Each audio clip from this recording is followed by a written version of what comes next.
Olympic में नीरज चोपड़ा ने किया है कमाल। 89.456 मीटर भाला फेंक कर नीरज ने सिल्वर मेडल अपने नाम कर लिया है। लगातार दूसरे ओलंपिक में नीरज को मिला है मेडल। नीरज ने टोक्यो ओलंपिक में जीता था गोल्ड मेडल। पेरिस ओलंपिक में भारत को मिला है 5वां मेडल।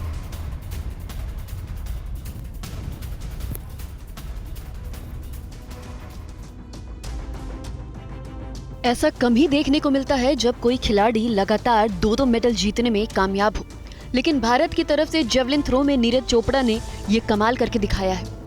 पेरिस ओलंपिक में नीरज ने बड़े ही शान से सिल्वर मेडल अपने नाम किया है। अगर देखें तो नीरज चोपड़ा का पहला प्रयास फाउल रहा था, जिसने हर किसी की धड़कन बढ़ा दी थी। नीरज चोपड़ा ने पेरिस ओलंपिक में दूसरे स्थान पर रहते हुए सिल्वर मेडल अपने नाम कर लिया। गौर करने वाली बात यह है कि नीरज 6 अटेम्प्ट में से सिर्फ एक में ही सही थ्रो कर पाए, बाकी के 5 थ्रो उनके फाउल रहे। नीरज चोपड़ा ने 89.45 मीटर का थ्रो अपने दूसरे प्रयास में किया था। वहीं पाकिस्तान के अरशद नदीम ने सबसे ज्यादा दूर 92.97 मीटर का थ्रो फेंक कर गोल्ड मेडल अपने नाम किया।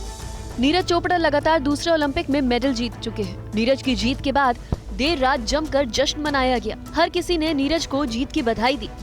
ओलंपिक में नीरज 1 गोल्ड और 1 सिल्वर जीतने वाले पहले भारतीय एथलीट हैं।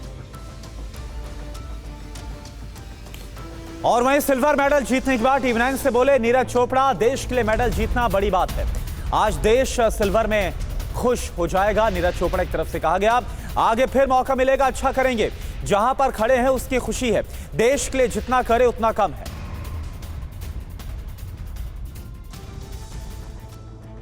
टीवी 9 की तरफ से बहुत बहुत शुभकामनाएं। Thank you. आज का दिन बहुत स्पेशल था क्योंकि एक ही थ्रो लगा है, मगर वो देश के लिए इतिहास रचने वाला बना। हाँ जी, हाँ बिल्कुल एक ही थ्रो था, पर सही थी थ्रो तो, लेकिन पता नहीं मतलब बाकी थ्रो फाउल हो गए और रनवे सही से नहीं बैठा बस। पर कोई नहीं, फाइनली देश के लिए मेडल जीतना वो एक अपने आप में बड़ी बात है।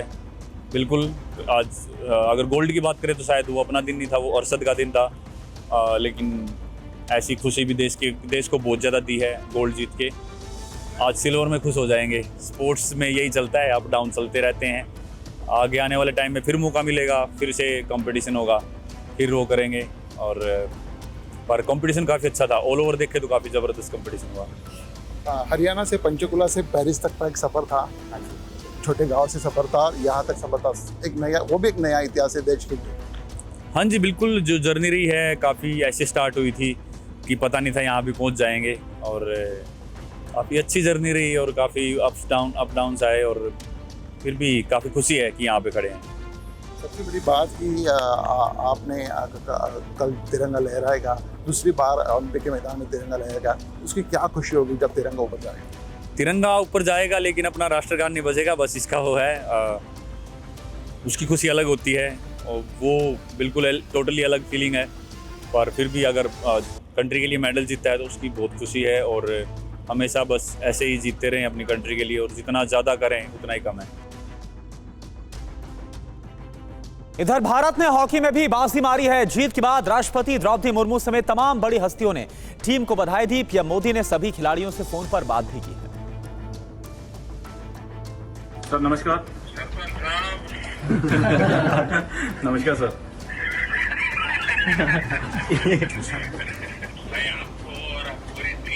बहुत बहुत बधाई। शुक्रिया सर, थैंक यू। भारत का नाम रोशन किया आपने। पीएम मोदी ने कप्तान हरमनप्रीत को सरपंच कहकर पुकारा, जिसके बाद सभी खिलखिलाकर हंस पड़े। इसके बाद पीएम मोदी ने पीआर श्रीजेश से भी बात की और उन्हें एक सफल करियर के बाद रिटायरमेंट लेने पर बधाई दी। साथ ही पीएम ने गोलकीपर श्रीजेश से एक खास बात भी कही। Hello sir. Yes sir, Sreejesh बात कर रहा हूँ सर। कहते हो भैया? एकदम बढ़िया सर। Congratulation sir.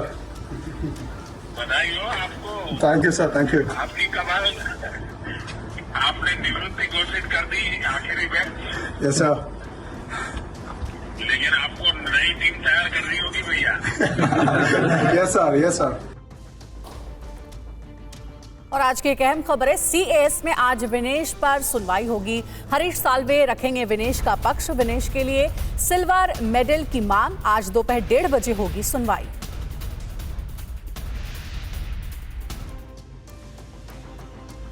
भारत के पूर्व सॉलिसिटर जनरल और किंग्स काउंसिल हरीश साल्वे विनेश फोगाट अयोग्यता केस में अपना पक्ष रखेंगे। हरीश साल्वे सीएस के समक्ष भारतीय ओलंपिक संघ की ओर से पेश होंगे। सुनवाई भारतीय समय अनुसार दोपहर करीब 1:30 बजे होगी। दरअसल सीएस में गुरुवार को ही सुनवाई होनी थी। Court of arbitration for sports ने विनेश का पक्ष रखने के लिए 4 वकीलों की पेशकश की थी। इनके नाम जोएल मोनलुइस, एस्टेले इवानोवा, हेबेन एस्टेलेकिम और चार्ल्स एम्सन हैं। ये सभी पेरिस 2024 ओलंपिक के लिए सीएस के निःशुल्क वकील हैं। लेकिन भारतीय दल ने सुनवाई के लिए भारतीय वकील नियुक्त करने के लिए समय मांगा। इस पर कोर्ट ने समय देते हुए सुनवाई अगले दिन यानी आज के लिए स्थगित कर दी थी। दरअसल पहली बार महिला कुश्ती के फाइनल में पहुंचे विनेश फोगाट से देश को गोल्ड मेडल की उम्मीद थी, लेकिन पेरिस ओलंपिक में फाइनल खेलने से पहले ओवरवेट होने की वजह से उन्हें अयोग्य घोषित कर दिया गया। विनेश फोगाट ने फाइनल में पहुंचकर सिल्वर मेडल पक्का कर लिया था, लेकिन 50 किलोग्राम से 100 ग्राम ज्यादा होने पर उनका सपना टूट गया। ऐसे में उनको सिल्वर भी नहीं मिला। और वहीं बांग्लादेश की बात की जाए तो मोहम्मद यूनुस को बांग्लादेश की कमान मिल गई है। शपथ लेने के बाद यूनुस ने कहा कि ये बांग्लादेश की दूसरी आजादी है जिसे हर हाल में बरकरार रखना होगा। उन्होंने हिंदुओं पर हुए हमलों पर भी चिंता जाहिर की।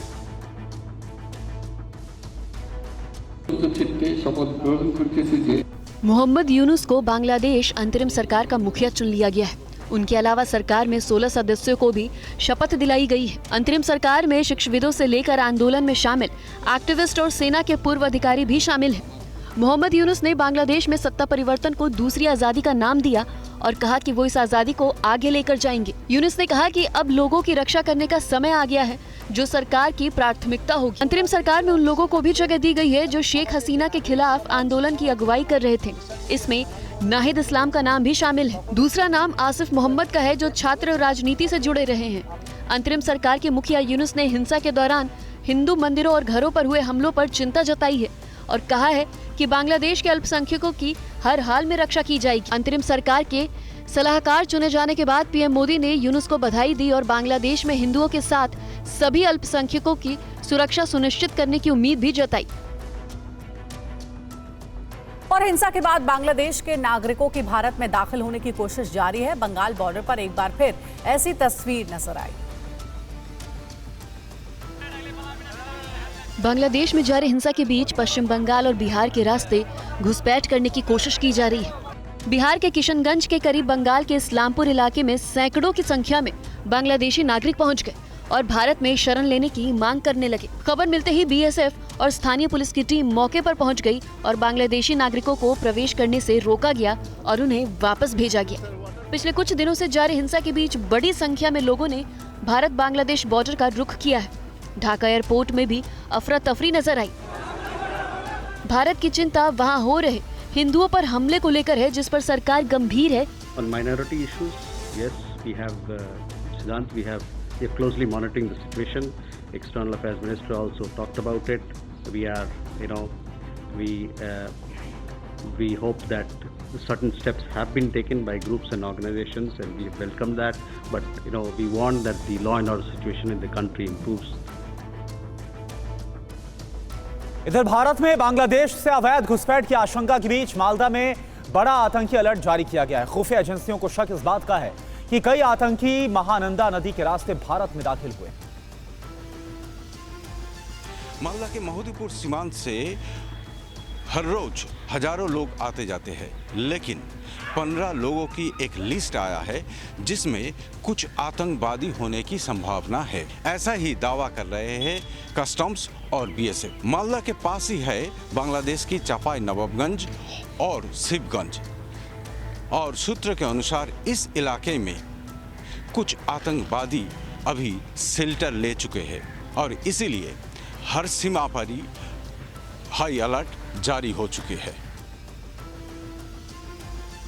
वक्फ बोर्ड से जुड़ा बिल लोकसभा में अटक गया है। बिल को संसद की ज्वाइंट पार्लियामेंट्री कमेटी को भेज दिया गया है। लोकसभा अध्यक्ष ओम बिरला संसद के दोनों सदनों के सदस्यों की एक संयुक्त कमेटी बनाएंगे जो इस विधेयक के पहलुओं और सांसदों की आपत्तियों पर विचार करेगी। जेपीसी में शामिल सदस्य संसद को अपनी सिफारिश सौंपेंगे। बिल को जेसीपी को भेजने की सिफारिश केंद्रीय अल्पसंख्यक मामलों के मंत्री किरण रिजिजू ने संसद की चर्चा के दौरान की थी। हम सर अपने सरकार की ओर से हम पक्ष रखना चाहते हैं कि ज्वाइंट पार्लियामेंट्री कमेटी गठन करके इस बिल को रेफर किया जाए और फिर ऑल पार्टी अपने संख्या के हिसाब से वहाँ पे विस्तार से चर्चा करें। बिल पर चर्चा के दौरान संसद में सत्ता पक्ष और विपक्ष के बीच जोरदार नोकझोंक हुई तो संसद के बाहर भी जमकर बयानबाजी हुई। बीजेपी विपक्ष पर मुस्लिम तुष्टीकरण का आरोप लगा रही है। वक्फ बोर्ड का कोई पहली बार अमेंडमेंट नहीं हुआ, कई बार हो चुका है। उस समय तो कोई नहीं हंगामा किए कि मैं वो अमेंडमेंट मुसलमानों का विरोधी है। वहीं शिवसेना यूबीटी के नेता सरकार पर देश का माहौल खराब करने का आरोप लगा रहे हैं। विवाद का माहौल बनाना था, ऐसा बिल लाना था जिसका कोई स्टेक होल्डर डिस्कशन नहीं हुआ है। अब स्टेक होल्डर कंसल्टेशंस होंगे तो फिर जो भी उसका निष्कर्ष निकलेगा वो जनता के सामने होगा। मुस्लिम धर्म गुरुओं का कहना है कि सरकार वक्फ बोर्ड को खत्म करना चाहती है, इसलिए नया कानून बनाना चाहती है। इसके ऊपर हम लोग का मताहत होना चाहिए। वक्फ धीरे धीरे हल्का हल्का करते करते करते एक दिन वक्फ बोर्ड ही उठा देगा। और वहीं कई विपक्षी पार्टियों ने वक्फ कानून में बदलाव को लेकर विरोध जताया है और साथ ही साथ सरकार की मंशा को लेकर सवाल भी खड़े किए गए। हालांकि आरएसएस की बात की जाए तो आरएसएस ने सरकार के इस फैसले को सही बताया। संसद में चर्चा के दौरान किरण रिजिजू ने सरकार का पक्ष रखते हुए बताया कि वक्फ कानून में बदलाव क्यों जरूरी है। हालांकि विपक्ष सरकार के तर्कों को मानने को तैयार नहीं है। विपक्ष का कहना है कि सरकार की मंशा कुछ और है। आम आदमी पार्टी के सांसद संजय सिंह का कहना है कि सरकार वक्फ के बोर्ड में सुधार नहीं करना चाहती है, बल्कि जमीन हड़पना चाहती है। अगर एक ऐसा वक्फ का नियम पहले से बना हुआ है, अब क्यों उसमें क्या बदलाव करना चाहते हैं और क्यों बदलाव करना चाहते हैं? मैंने मंशा बता दी। जब ये प्रभु श्री राम की मंदिर की जमीन नहीं छोड़ रहे हैं, इतने बेईमान लोग हैं। आरएसएस के नेता इंद्रेश कुमार का कहना है कि वक्फ की प्रॉपर्टी का इस्तेमाल गरीब मुसलमानों की भलाई के लिए होना चाहिए, लेकिन ऐसा नहीं हो रहा है। वो वेलफेयर के लिए है पिछले 5 वर्षों का, और जो मुस्लिम पर्सनल लॉ बोर्ड है उसने अलग से और वक्फ बोर्ड ने अलग से अपनी बैलेंस शीट बनानी चाहिए और घोषित करनी चाहिए कि उन्होंने कौन से काम वेलफेयर के किए हैं।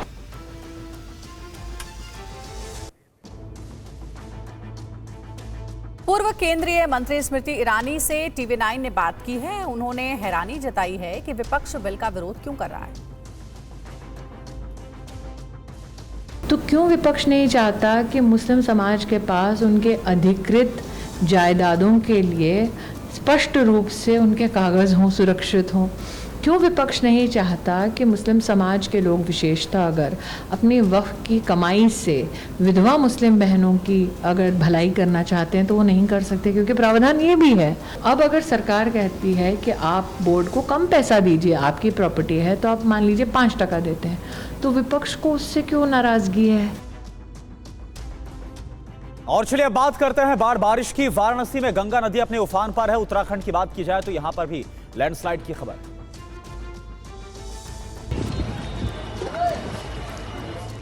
लबालब गंगा, घाटों तक पानी, हर तरफ जल सैलाब। वाराणसी में गंगा का सबसे रौद्र रूप।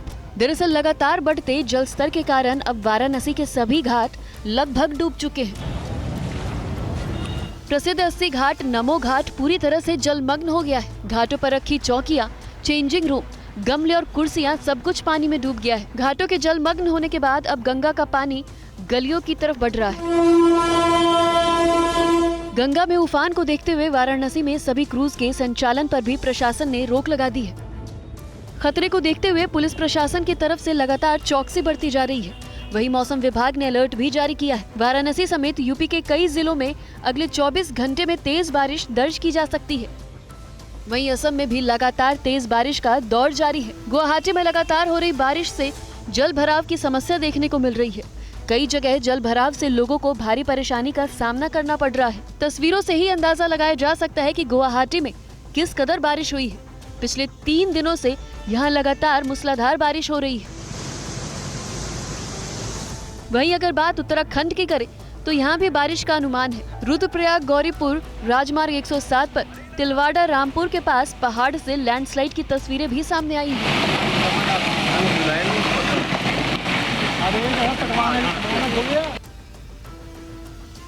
मथुरा कृष्ण जन्मभूमि मामले में आज सुप्रीम कोर्ट में अहम सुनवाई होगी। 2 जजों की बेंच मामले की सुनवाई करेगी। इलाहाबाद हाई कोर्ट ने निचली अदालत में लंबित कुल 18 मुकदमों को सुनवाई के लिए अपने पास ट्रांसफर करने का आदेश दिया था। इलाहाबाद हाई कोर्ट के इस फैसले को मुस्लिम पक्ष ने सुप्रीम कोर्ट में चुनौती देते हुए अपील दायर की है, जिस पर आज सुनवाई होने वाली है।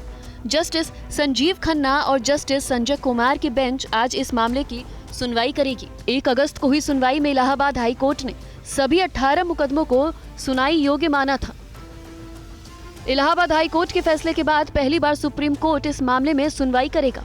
इससे पहले सुप्रीम कोर्ट ने मुस्लिम पक्ष की मांग को ठुकरा दिया था और मामले की सुनवाई से इनकार कर दिया था। दरअसल मथुरा कृष्ण जन्मभूमि और शाही ईदगाह के बीच 13.37 एकड़ जमीन का विवाद चल रहा है। दोनों पक्ष जमीन के मालिकाना हक को लेकर अपना अपना दावा ठोक रहे हैं।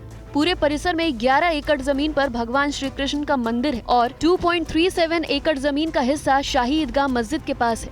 इसी जमीन पर हिंदू पक्ष दावा कर रहा है, जिस पर कोर्ट में सुनवाई चल रही है। खबर दिल्ली से है, जहां पर दिल्ली के महाराजा सूरजमल मेट्रो स्टेशन से कूदकर एक शख्स ने जान दे दी। इस पूरी घटना का वीडियो सोशल मीडिया पर बहुत तेजी के साथ वायरल हो रहा है। दिल्ली के महाराजा सूरजमल मेट्रो स्टेशन परिसर से सामने आया ये वीडियो हैरान करने वाला है। दोपहर 1 बजे पुलिस कंट्रोल रूम को सूचना मिली कि खुदकुशी के मकसद से एक शख्स मेट्रो स्टेशन की रेलिंग पर चढ़ा है। सूचना मिलते ही पुलिस टीम मौके पर पहुंची और शख्स को रोकने की खूब कोशिश की।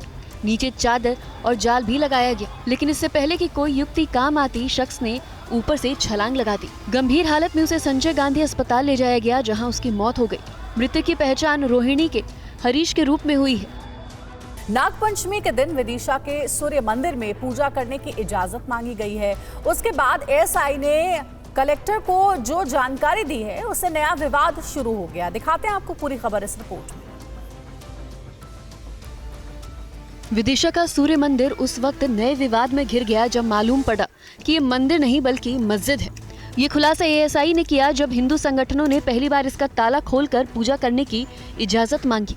कलेक्टर ने जब आर्कियोलॉजिकल सर्वे ऑफ इंडिया को पत्र लिखा तो पता चला कि ये जगह मस्जिद के नाम से दर्ज है। इसका खुलासा होने के बाद हिंदू संगठनों ने प्रशासन को ज्ञापन दिया और सूर्य मंदिर का फिर से सर्वे कराने की मांग कर दी। नाग पंचमी के मौके पर आज इस मंदिर के ताले की पूजा होनी है, लेकिन पहली बार हिंदू संगठनों ने इसके अंदर पूजा करने की मांग की है। प्रशासन ने इसकी इजाजत नहीं दी क्योंकि हिंदू संगठनों ने मंदिर के अंदर पूजा करने की इजाजत मांग ली। एएसआई के मुताबिक 1951 के गजट में ये जगह मस्जिद है। विजय मंदिर मुक्ति सेवा समिति ने इस पे ऐतराज जताया है। 1965 से ये मंदिर एएसआई के अधीन है। मुसलमानों को अलग से ईदगाह की जमीन भी दी गई थी। हिंदू संगठन का दावा है कि 1972 में इसमें पूजा की शुरुआत हुई थी। मुसलमानों को ईदगाह की अलग से जमीन देने के बाद इस मंदिर के गेट पर 1965 के बाद से ताला लगा है। कलेक्टर से मिलने पहुंचे समिति के लोगों ने ये भी दावा किया है कि मंदिर को लेकर मुस्लिम पक्ष को कोई एतराज नहीं है और मुस्लिमों ने समिति की मांग का समर्थन भी किया है। लेकिन प्रशासन आज होने वाली पूजा को लेकर किसी भी तरह की फेरबदल से इनकार कर चुका है। प्रशासन ने ये साफ किया है कि मंदिर के ताले की ही पूजा होगी और कार्यक्रम में किसी भी तरह का बदलाव नहीं किया जाएगा। समिति ने यह भी दावा किया है कि मुस्लिम पक्ष को ईदगाह की जमीन मिलने के बाद मंदिर को लेकर कोई भी विवाद नहीं है। ऐसे में नागपंचमी के दिन मंदिर का ताला खुलना चाहिए। बात करते हैं अयोध्या रेप कांड की, जहां पर पीड़िता की मां को धमकी देने वाले आरोपी पर एक्शन की तैयारी हो रही है। इस बीच रेप कांड के आरोपियों का डीएनए टेस्ट हो गया है। यूपी सरकार अब अयोध्या रेप केस मामले में उसी आरोपी के अवैध इमारतों को गिराने की तैयारी कर रही है जिसने पीड़िता की मां को धमकाया था। अयोध्या के मदरसा पहुंचे पुलिस और राजस्व की टीम ने उन जमीनों की पैमाइश की है जिस पर अतिक्रमण का आरोप है। राजस्व की टीम ने राशिद की दुकानों के साथ स्कूल और मदरसे की भी पैमाइश की है। आरोप है कि इसका कुछ हिस्सा सरकारी जमीन पर बना है। अगर पैमाइश में अतिक्रमण सिद्ध हो जाता है तो इस पर बुलडोजर चलाया जाएगा। इस बीच स्वास्थ्य विभाग ने रेप के आरोपियों का डीएनए टेस्ट भी करा लिया है। जो ये दोषी हैं, जो कि जो है इसमें जेल में निरुद्ध हैं, तो उनके डीएनए टेस्ट के परीक्षण के लिए मुझे डॉक्टर को अलॉट करने के लिए निर्देश मिला था। मैंने एक डॉक्टर को, संबंधित डॉक्टर को निर्देशित करके उनकी डीएनए सैंपलिंग करवा दी गई है। क्या तारीख को डीएनए टेस्ट? 6 तारीख को, 6 अगस्त को, 6 अगस्त। और चलिए अब देखते हैं देश और दुनिया की बड़ी खबरें फटाफट अंदाज में लोकल टू ग्लोबल की शुरुआत करते हैं। पेरिस ओलंपिक में नीरज चोपड़ा ने जीता सिल्वर मेडल। पाकिस्तान के नदीम अरशद ने जीता है गोल्ड। सिल्वर मेडल जीतने के बाद बोले नीरज चोपड़ा, देश के लिए मेडल जीतने की खुशी है, खामियों को दूर करेंगे। पीएम मोदी ने सिल्वर मेडल जीतने पर नीरज चोपड़ा को बधाई दी, कहा देश को गौरवान्वित किया। जैवलिन थ्रो में रजत पदक जीतने पर पानीपत में नीरज चोपड़ा के घर पर जश्न है, जमकर आतिशबाजी। भारतीय हॉकी टीम ने स्पेन को 2-1 से हराकर जीता है ब्रॉन्ज मेडल। ओलंपिक में लगातार दूसरी बार हॉकी में मिला है पदक। पीएम मोदी ने हॉकी टीम के खिलाड़ियों से की है फोन पर बात, जीत की बधाई दी, कहा कि आने वाली पीढ़ियां याद रखेंगी उपलब्धि। ओलंपिक में कांस्य पदक जीतने के लिए हॉकी टीम को अमित शाह ने बधाई दी, बोले टीम ने देश को गौरवान्वित किया। ब्रॉन्ज मेडल जीतने के बाद हॉकी टीम के खिलाड़ियों ने डांस करके जश्न मनाया, बॉलीवुड के गानों पर जमकर थिरके। हॉकी टीम के ब्रॉन्ज मेडल जीतने पर देश भर में जश्न का माहौल है, ढोल की थाप पर डांस करके लोगों ने खुशियां मनाई। पेरिस ओलंपिक में विनेश फोगाट की अपील पर खेल पंचायत में सुनवाई है आज। हरीश साल्वे करेंगे विनेश की पैरवी। हॉकी टीम के लिए सीएम भगवंत मान का बड़ा ऐलान, पंजाब के हर कांस्य पदक खिलाड़ी को 1 करोड़ रुपए देंगे। खेल मंत्री मनसुख मांडविया ने हॉकी टीम को दी बधाई, कहा हमारे लिए ओलंपिक में 14 कांस्य पदक।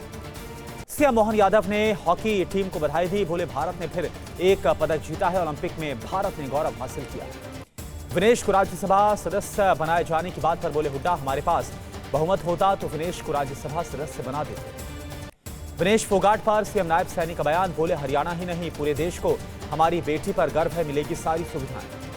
आज कांस्य पदक के लिए लड़ेंगे पहलवान अमन सहरावत। सेमीफाइनल में जापान के रेसलर के हाथों सिर्फ 1 मिनट 14 सेकंड में हारे। श्री कृष्ण जन्मभूमि विवाद में आज सुप्रीम कोर्ट में सुनवाई। इलाहाबाद हाईकोर्ट के सुनवाई योग्य मानने के फैसले को सुप्रीम कोर्ट में दी गई है चुनौती। नीट पीजी एग्जाम टालने वाली याचिका पर आज सुप्रीम कोर्ट में सुनवाई है। 11 अगस्त को होने वाली परीक्षा को आगे बढ़ाने की मांग की गई। आज सुप्रीम कोर्ट में लापता लेडीज की होगी स्क्रीनिंग। फिल्म के निर्माता आमिर खान और किरण राव इसमें शामिल होंगे। लोकसभा में पास नहीं हो पाया वक्फ संशोधन बिल, रिजिजू बोले वक्फ बोर्ड कर रहे मनमानी। किरण रिजिजू बोले मुसलमानों में इनके खिलाफ आक्रोश है, जेडीयू टीडीपी ने समर्थन किया। वक्फ बिल पर सरकार और विपक्ष में छिड़ा है संग्राम, सरकार ने जांच के लिए जेपीसी के पास भेजा। वक्फ संशोधन बिल के विरोध में विपक्ष, कांग्रेस ने बिल को बताया संघीय ढांचे पर चोट। अखिलेश यादव ने किया वक्फ बोर्ड बिल का विरोध, बोले तुष्टीकरण के लिए लाया गया है ये बिल। वक्फ बिल पर स्मृति ईरानी का विपक्ष पर निशाना, बोली कानून पर फैलाया जा रहा भ्रम क्योंकि इससे महिलाएं होंगी सशक्त। वक्फ बिल पर गिरिराज का कांग्रेस पर हमला, बोले बिल में कई बार हुआ संशोधन, कांग्रेस फैला रही भ्रम। बिल पर बोले सीएम धामी, वक्फ बोर्ड में संपत्तियां हड़पने के थे कई मामले, विपक्ष का एकमात्र लक्ष्य विरोध करना। वक्फ बिल को लेकर बोले चिराग पासवान, बिल को लेकर विपक्ष फैला रहा है भ्रम, वक्फ बोर्ड में पारदर्शिता लाने के लिए बिल। वक्फ संशोधन बिल पर बोले अजय राय, कहा लोगों की संपत्ति हड़पना चाहती है बीजेपी। वक्फ बोर्ड बिल पर बोले इमरान प्रतापगढ़ी, सरकार की नजरें जमीनों को लूटने पर संविधान की धज्जियां उड़ा रही बीजेपी। वक्फ बिल पर गौरव गोगोई का बयान, बोले महाराष्ट्र और हरियाणा में आगामी चुनाव में खुद को बचाने के लिए लाया गया बिल। वक्फ संशोधन बिल पर बोली प्रियंका चतुर्वेदी, बीजेपी विवाद पैदा करने के लिए लाई बिल, सेलेक्ट कमेटी में पहले हो चर्चा। और वैसे बोले संविधान की मूल संरचना का उल्लंघन करता है वक्फ बिल, देश को बांटने का काम कर रही सरकार। वक्फ बिल पर मनोज झा का बयान, सिर्फ राजनीति करने के लिए इस तरह का बिल नहीं लाना चाहिए। मीसा भारती बोली हड़बड़ी में लाया गया बिल, बिल पर सरकार के पास नहीं था विपक्ष के सवालों का जवाब। कल केरल के वायनाड का दौरा करेंगे पीएम मोदी, आपदा प्रभावित इलाकों का जायजा लेंगे।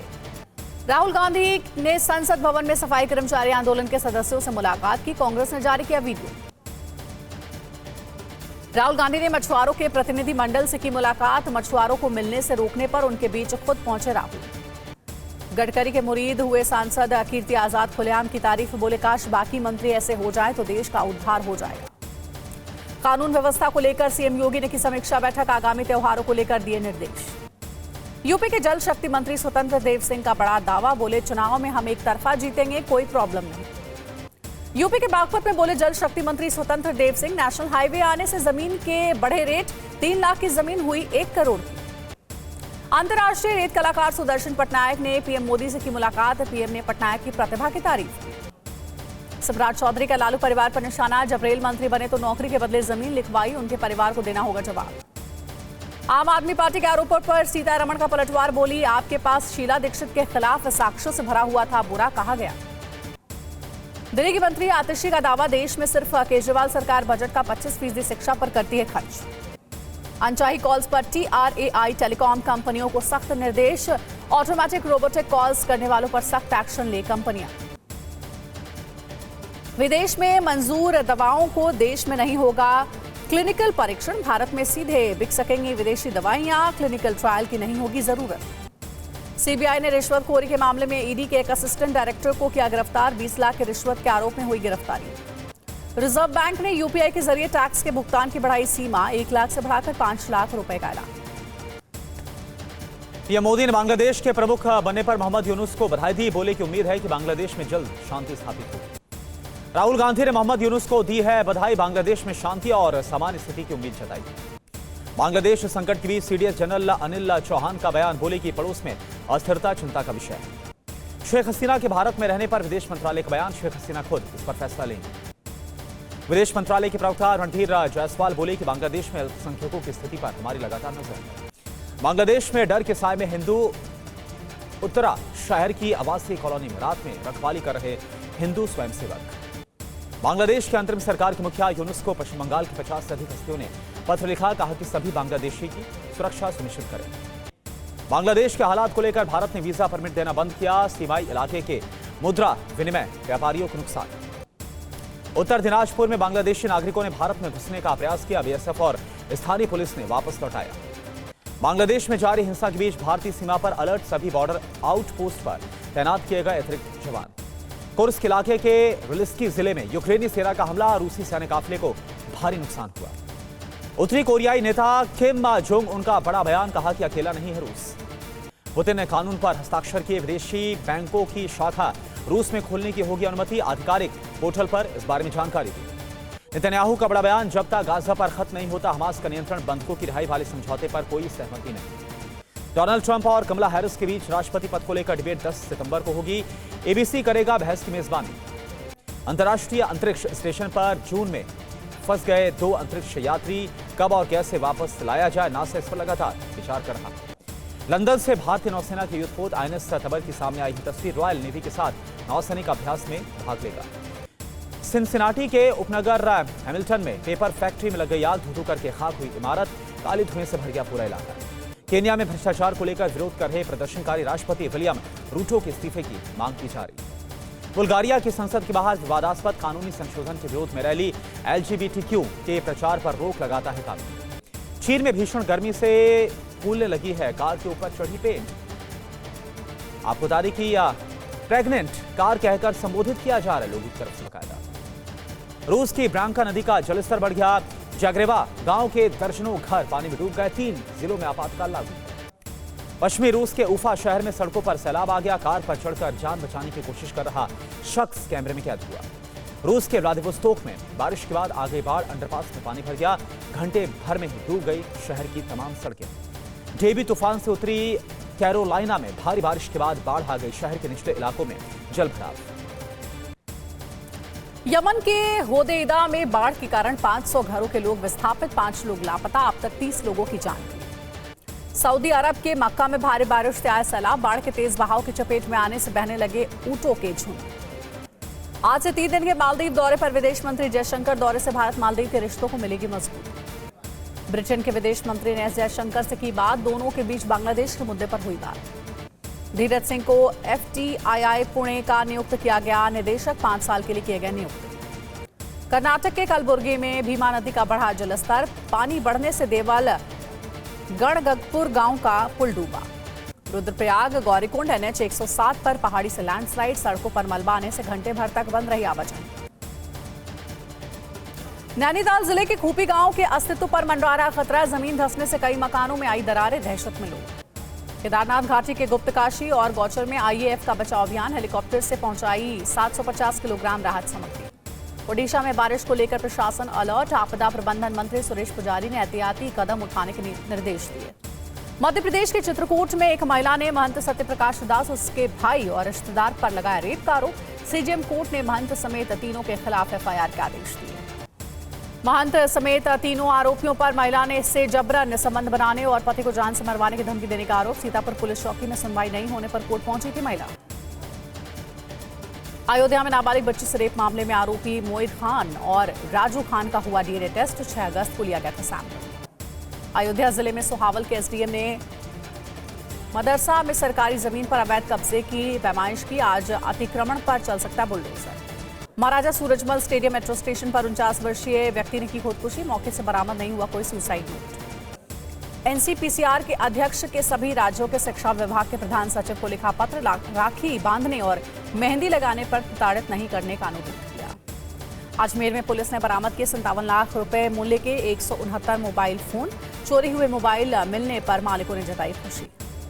कोल्हापुर में केशवराव भोसले थिएटर में लगी आग। मौके पर पहुंचा अधिकारी।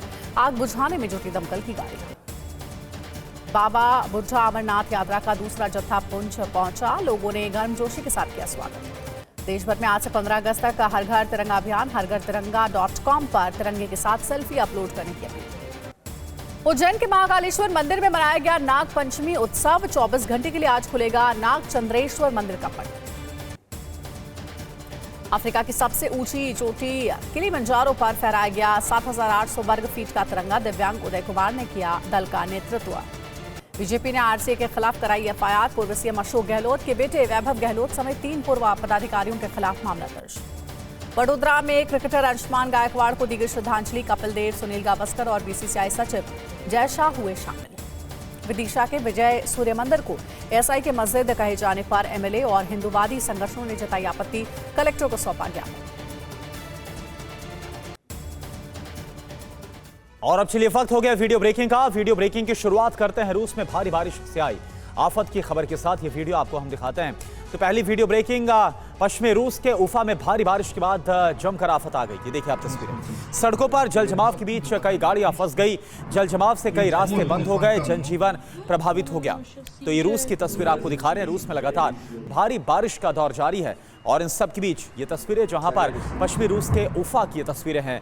भारी बारिश के बाद हर जगह जल भराव हो गया और आप देखें कैसे कई जगहों पर तो गाड़ियां फंस गई और सड़कों पर मानो ऐसा लग रहा था कि नदी में बहुत तेज सैलाब बह रहा हो। यह हालात रूस के उफा शहर में हुए।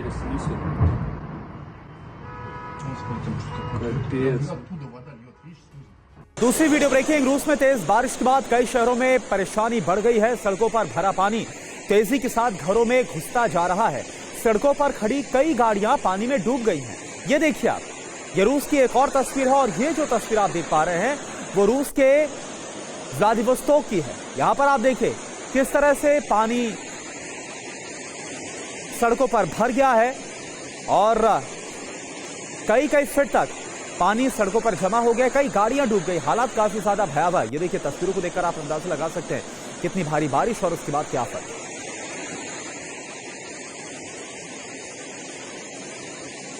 तीसरी वीडियो ब्रेकिंग रूस से ही है जहां पर भारी बारिश के बाद ब्यांका नदी के किनारे टूट गए हैं। नदी के आसपास के गांव में बाढ़ आ गई है। कई घर डूब गए हैं। अपने घरों का सामान और जानवरों को निकालते हुए लोग नजर आ रहे हैं। ये देखिए एक और तस्वीर आपके सामने है जहां पर ब्यांका नदी के किनारे टूट गया और उसके बाद का मंजर। इसके बाद के हालात आप देखिए किस तरह से दूर दूर तक तमाम जो रिहायशी इलाके हैं वो पानी में डूबे हुए नजर आ रहे हैं। बाढ़ की चपेट में आ गए हैं। लोग अपने घरों को छोड़कर सुरक्षित इलाकों की तरफ रुख कर रहे हैं। और अब चौथी वीडियो ब्रेकिंग दक्षिणी यमन से जहां पर बाढ़ के बाद भारी नुकसान। ये देखिए आप, मूसलाधार बारिश के बाद आई बाढ़ में 30 लोगों की मौत भी हो गई है। बाढ़ में कई घर तबाह हो गए हैं। 500 से ज्यादा लोग विस्थापित बताए जा रहे हैं। यमन की तस्वीर है। हुदैदा में बाढ़ के बाद भारी नुकसान। सड़कें टूट गई हैं। कई इलाके जलमग्न हो गए हैं और बाढ़ की चपेट में आकर अभी तक 30 लोगों की मौत हो गई है जो जानकारी सामने आ रही है। तस्वीरें भी हम आपको दिखा रहे हैं।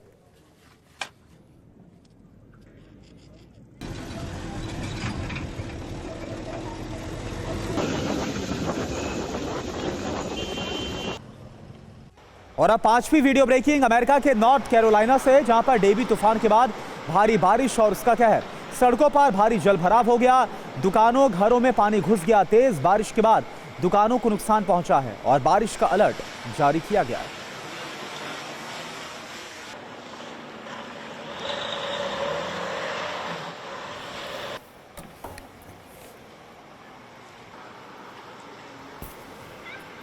और अगली वीडियो ब्रेकिंग है जर्मनी से, जहां पावर सप्लाई लाइन में आग लग गई। पावर स्टेशन पर पेड़ गिरने के बाद आग लग गई है। आग लगने के बाद एक के बाद एक कई धमाके। आग लगने के बाद बिजली सप्लाई भी बाधित हो गई है।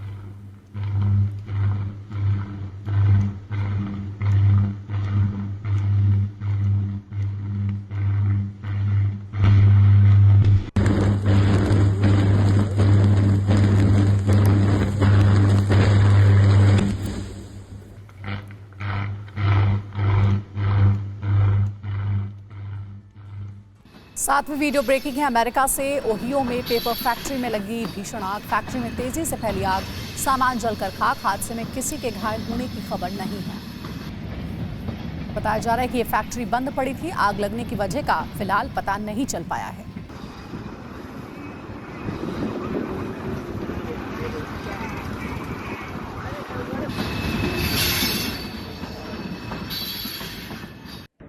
आठवीं वीडियो ब्रेकिंग है। रूस के एयरबेस पर यूक्रेन का बड़ा हमला। रात में यूक्रेन ने रूसी एयरबेस पर किया अटैक। यूक्रेन के ड्रोन हमले के बाद एयरबेस पर कई धमाके हुए। यूक्रेनी हमले में कई रूसी हेलीकॉप्टर के खाक होने की खबर है।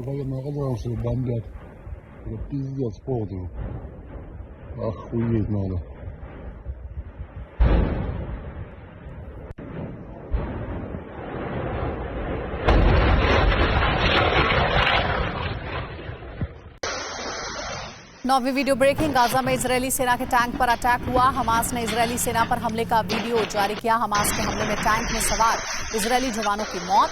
हमास के हमलावरों ने बिल्डिंग में छिपकर किया हमला।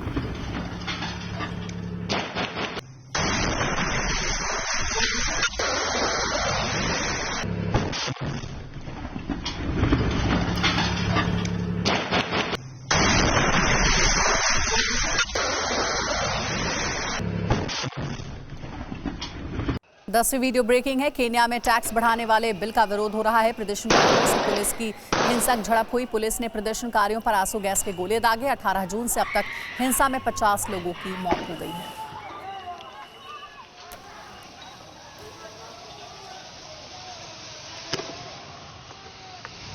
और अब 11वीं वीडियो ब्रेकिंग। मैक्सिको के प्यूबला में ज्वालामुखी एक बार फिर से सक्रिय हो गया। ये देखिए आप, ज्वालामुखी से धुएं का गुबार निकलता हुआ नजर आ रहा है। ज्वालामुखी में बड़े विस्फोट होने की आशंका है। विस्फोट की आशंका को लेकर स्थानीय प्रशासन अलर्ट है।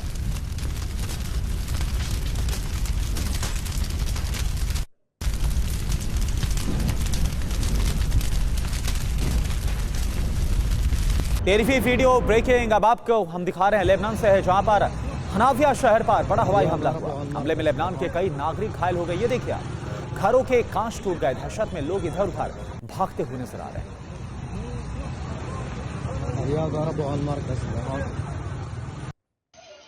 14वीं वीडियो ब्रेकिंग बांग्लादेश से, जहां पर हिंदुओं के घरों को भीड़ ने घेर लिया। भीड़ ने चारों तरफ से घेरकर घर में तोड़फोड़ की है। घर में मौजूद महिलाएं मदद के लिए चिल्लाती रही। सुनिए आप, घर के अंदर मौजूद महिलाओं ने हमले का वीडियो भी रिकॉर्ड किया है।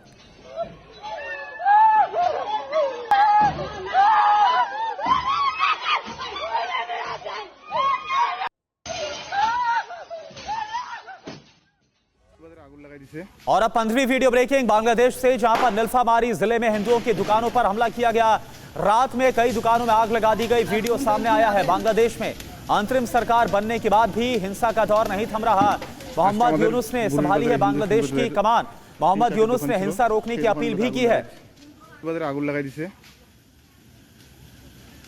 और अब 16वीं वीडियो ब्रेकिंग। बुल्गारिया की संसद के बाहर ट्रांसजेंडर्स का प्रोटेस्ट। ट्रांसजेंडर्स के लिए कानून में बदलाव का विरोध किया जा रहा है। विवादास्पद कानून संसद से पारित। ट्रांसजेंडर स्वीकार करने को तैयार नहीं। और अब 7वीं वीडियो ब्रेकिंग महाराष्ट्र के कोल्हापुर से, जहां पर केशवराव भोसले थिएटर में आग लग गई। कुछ ही देर में आग ने पूरे थिएटर को अपनी चपेट में ले लिया। कड़ी मशक्कत के बाद इस आग पर काबू पाया जा सका।